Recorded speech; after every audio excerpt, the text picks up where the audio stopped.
Au nom du Père, du Fils et du Saint-Esprit, ainsi soit-il. Une sainte disait, alors qu'elle était mourante et gravement malade, « Ce n'est pas pour mourir qu'il faut du courage, mais c'est pour vivre. » Et c'est bien vu et c'est assez juste. Parce que vivre, pour bien vivre, et c'est pas facile, il faut aimer. Et aimer, ça demande de se donner, ou de donner d'abord, et surtout, et c'est le plus dur, de se donner. Bref, de se sacrifier. Et ça, c'est pas facile. Pour cela, il faut du courage.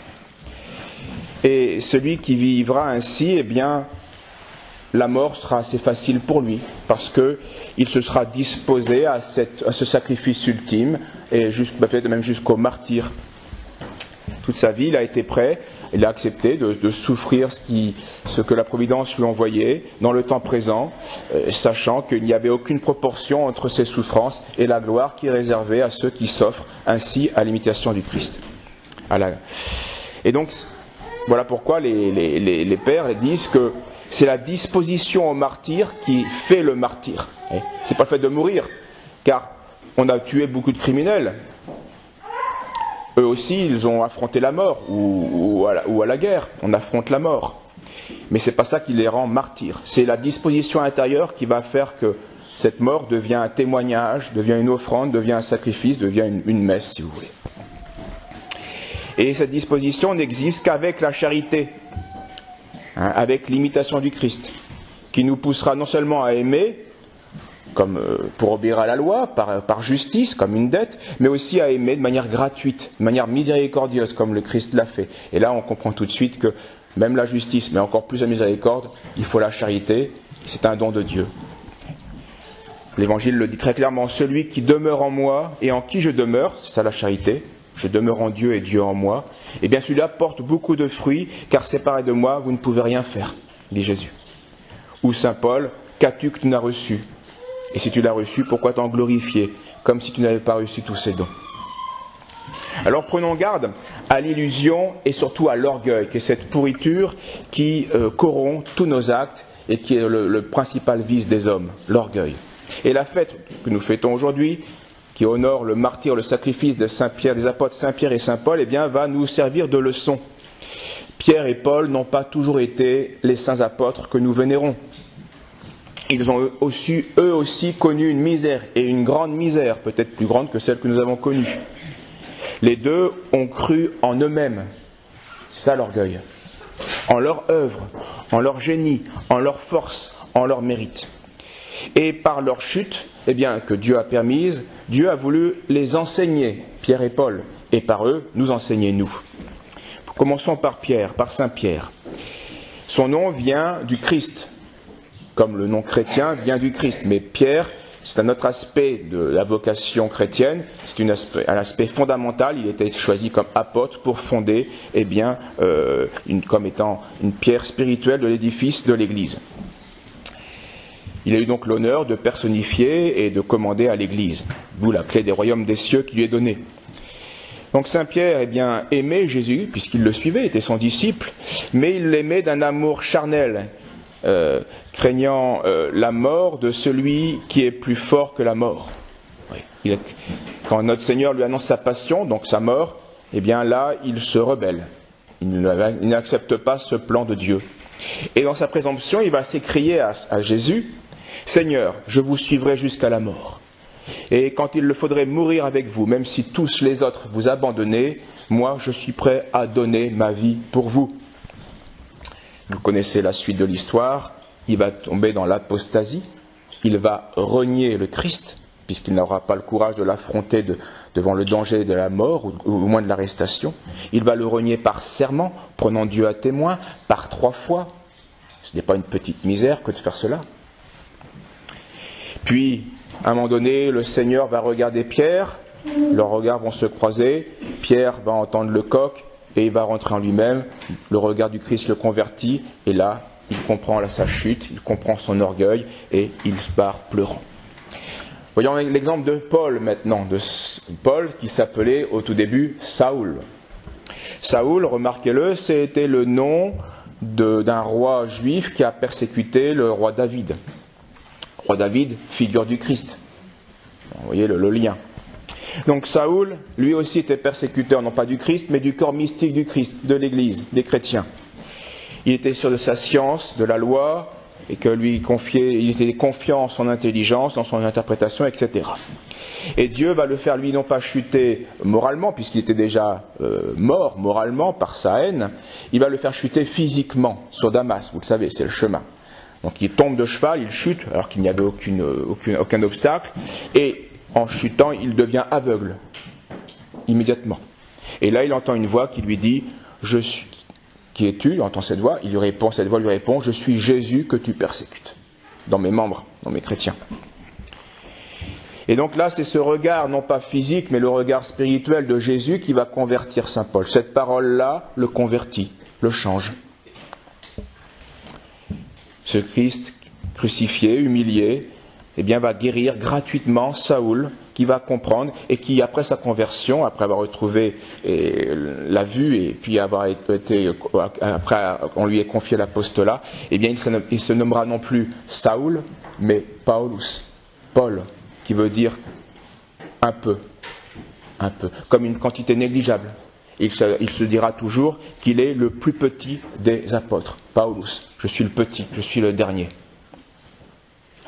Là, il a compris maintenant. Il ne faut plus jouer à l'orgueil. Il faut jouer petit. Et toutes les épîtres le manifestent. Il le manifestera de nombreuses fois dans ses épîtres. C'est par la grâce, dit saint Paul, que vous êtes sauvés. C'est par la grâce, par le moyen de la foi. Cela ne vient pas de vous.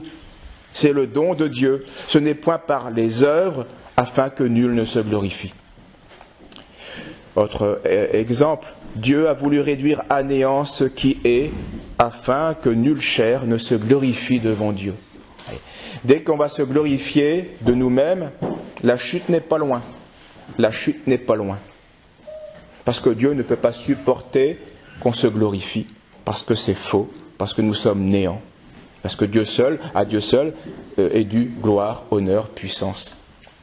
Alors, ces deux exemples nous manifestent que il nous faut cultiver et la crainte et l'action de grâce. Et c'est ça qui va nous disposer au martyre, à la vie. C'est ça qui va nous aider à bien vivre, donc à bien aimer. Il faudra à toujours recommencer, à supporter, à lutter, à espérer, à croire, à mépriser la terre quand il faut la mépriser, en s'appuyant sur les choses éternelles, et cela tous les jours. Être prêt aussi à tout perdre, parfois, comme le martyr le demande, aussi bien dans les plaisirs que dans les honneurs, qu'à la vie même. Surtout ne pas se glorifier de ces dons. Ce que nous avons sont des dons, que ce soit dans les œuvres, dans les talents, dans les mérites. Et pour s'unir à Dieu, il faudra cultiver cela. C'est cela qui pourra peut-être nous conduire au martyr, c'est-à-dire à la sainteté. Qu'est-ce qui éclate dans les martyrs ? C'est la force, leur humilité, leur patience. Et tout cela est un don, est une grâce. Tout cela, vous le comprenez bien, nécessite le secours divin. Nous avons besoin, notre volonté humaine a besoin d'être enflammée, d'être soutenue par la puissance de Dieu. D'où cultivons la crainte de Dieu, l'humilité, et aussi l'action de grâce pour ces dons qui nous sont donnés. Saint Paul, dans une épître, s'écrit « Qui nous séparera de la charité du Christ ?» Serait-ce, puis il fait la litanie de tous les obstacles qu'on peut rencontrer sur la terre, tribulation, angoisse, persécution, la faim, la nudité, le glaive, non. Nous sommes livrés à la mort tout le long du jour à cause de vous, mais nous triomphons grâce à celui qui nous a aimés. C'est l'amour de Dieu qui va être le ressort du martyr, qui va être le ressort de notre imitation du Christ. Autre exemple, dans les épîtres de saint Paul, il nous était donné non seulement de croire au Christ, mais encore de souffrir pour lui. Oui, c'est une grâce plus grande. Croire, c'est déjà bien, mais souffrir, c'est limité. Souffrir, c'est partager cette charité divine. On peut avoir la foi sans la charité. Donc on voit bien que le don de force vient de la charité, de l'amour de Dieu, dit saint Paul, qui a été diffusé dans nos cœurs par l'Esprit Saint qui nous a été donné. Et souvenez-vous là encore, toujours saint Paul, un épître qu'on a dans l'année liturgique, ce qu'on appelle l'hymne à la charité, où il commence à donner toutes les qualités, les conséquences de la charité. Et il commence par le premier effet de la charité est patiente. patiente. C'est-à-dire, elle supporte, elle souffre, elle se sacrifie. C'est là le premier aspect de la charité. Et là encore, c'est un don de Dieu. Naturellement, on ne supporte pas. Donc voilà, telle est la vie chrétienne, et qui est un combat, comme le dit l'Écriture, donc qui exige de la force, qui exige donc la charité. Sinon, il n'y aura pas de patience, il n'y aura pas de support. Et Dieu, sachant cette difficulté que nous avons, eh bien, il a voulu être notre modèle humain. Voilà pourquoi Dieu s'est fait chair. Il s'est fait chair pour se faire modèle. Il s'est fait modèle pour nous montrer sa patience, pour se faire patience, pour être crucifié.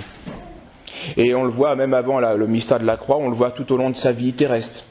Quelle patience il a eu avec la Samaritaine, qui était complètement bouchée, qui ne comprenait rien, avec l'eau du puits, il lui parlait de la grâce, etc. Mais il patiente, et peu à peu il va l'élever. On le voit aussi avec la femme adultère, dont nous avons la reproduction, où il va lui pardonner ses péchés. La patience avec les pharisiens orgueilleux, mais surtout la patience avec ses apôtres, ceux qui étaient le plus proches de lui, ceux qui l'aimaient, mais d'une manière trop charnelle. Souvenons-nous, 3 ans, il a supporté Judas, alors qu'il savait pertinemment ce qui allait en arriver. Il a supporté la présomption orgueilleuse de Saint Pierre. Il a supporté ces disputes que les apôtres faisaient régulièrement entre eux pour les premières places, quand Jean et Jacques ont essayé de comploter auprès de Jésus pour être les premiers ministres lorsque le royaume viendra. Ils ne comprenaient pas encore de quel royaume il parlait. Patience du Christ, justement, après même sa résurrection, où il lui demande encore quand est-ce qu'il va restaurer le royaume temporel d'Israël. Ils n'ont toujours rien compris. Patience du Christ. Mais bien sûr, c'est surtout sur la croix, au calvaire, qu'il va supporter tout dans sa chair, dans son âme. Et il supporte tout par charité, par amour, pour nous éviter à nous la peine la plus terrible, la peine éternelle, la peine de l'enfer. Et cette patience du Christ, eh bien, pour qu'elle sera en nous, par sa présence, elle est en nous, à nous de la cultiver, mais elle est en nous par les vertus données au baptême, et confirmée par le Saint-Esprit, et puis nourrie par l'Eucharistie. Oui, l'Esprit Saint, eh bien, nous pousse, l'Esprit du Christ nous pousse à accepter au moins un martyre non sanglant, une vie chrétienne, faite de souffrance, de support, mais faite dans un esprit de charité, c'est-à-dire dans un esprit d'imitation du Christ, dans un esprit d'amour, pas contre cœur. Sinon, c'est pas vraiment de la patience, c'est une souffrance, mais qui n'a pas de valeur.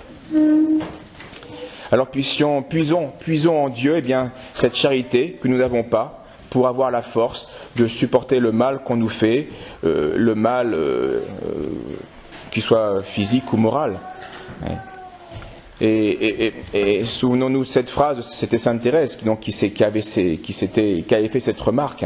Souvenons-nous que c'est d'abord pour vivre qu'il faut du courage et pas tant pour mourir, que une fois que nous aurons vécu courageusement, eh bien la mort sera facile à affronter.